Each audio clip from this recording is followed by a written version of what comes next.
back, relax, and maybe get yourself a snack. Me and you gonna have a little chat about books. Hi guys! So I am here today to review two books that I recently read. The first is a contemporary, the second is a fantasy, a YA one, and let's get into it. The first book I want to talk to you about is Bruised by Sarah Skilton. This book is one that I definitely did not anticipate reading. It's not a book that I would normally go for, but it was part of the Book Buddy Box, which is a book postal service run by Eleanor from Eleanor Reads Books. I'll put a link to her Etsy shop down below. Basically, each month Eleanor chooses a book that she has really enjoyed, and she writes little post-it notes inside the book and sticks them in various parts that she has enjoyed to tell you her thoughts as she was reading the book, which is great. It's a really fun idea. It's something I have really enjoyed reading and doing over the past few months that she has been running it, and so this book was in one of her boxes. And this follows a young girl who is very much into Taekwondo. She has been for all of her life. At the point where we pick up the story, she kind of considers herself a bit of a master. But one day she gets hauled up in a robbery in a diner where she is visiting, and she gets caught up in it all, and she gets post-traumatic stress from this, and she's really hurt by the fact that she didn't actually manage to act in the situation. She didn't manage to help anyone, she didn't manage to do anything, she just kind of cowered away from everyone.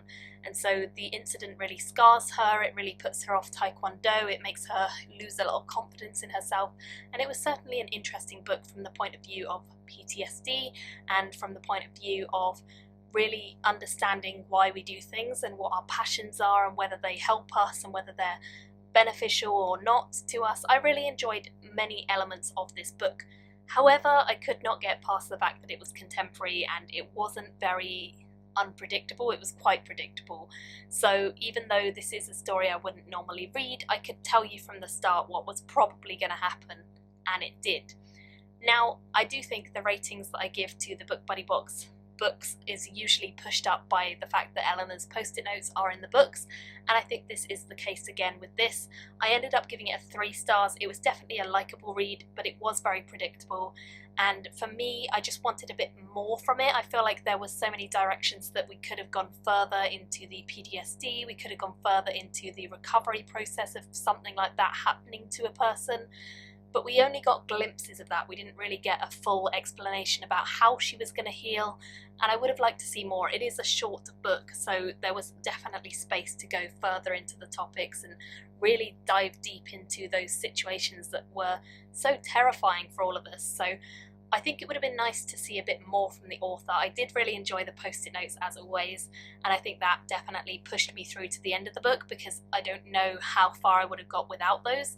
And I did end up enjoying it as a read and as a book that probably pushed me out of the comfort zone a bit, so I gave it 3 stars. I definitely think if you read contemporary you might really enjoy it.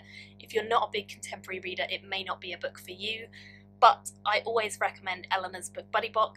The second one I have to review is Spellslinger, which is by Sebastian de Castell. This is the first book in a new YA series, and I was sent this one for review. I definitely enjoyed the ideas in this book. I feel like this is the start of what could become a really great series, but for me it felt slightly lacking again. I would have liked to see the ideas pushed a bit further than they were. Also, I have read Sebastian de Castell's adult series, which is the Greatcoat series, and I think this suffered a bit because I've read that and I expected it to be more similar than it was in terms of the humour. I think this has been not necessarily dumbed down, but some of the crude, brash humour that I really love in his Greatcoat series is taken out because it's for a YA audience, and I would have really liked to see more crude, lewd jokes because I think that is a part of the books in the Greatcoat series that I absolutely love, and I feel like the banter was kind of missing in this because we've only got 1 main character, whereas in the Greatcoats we have 3.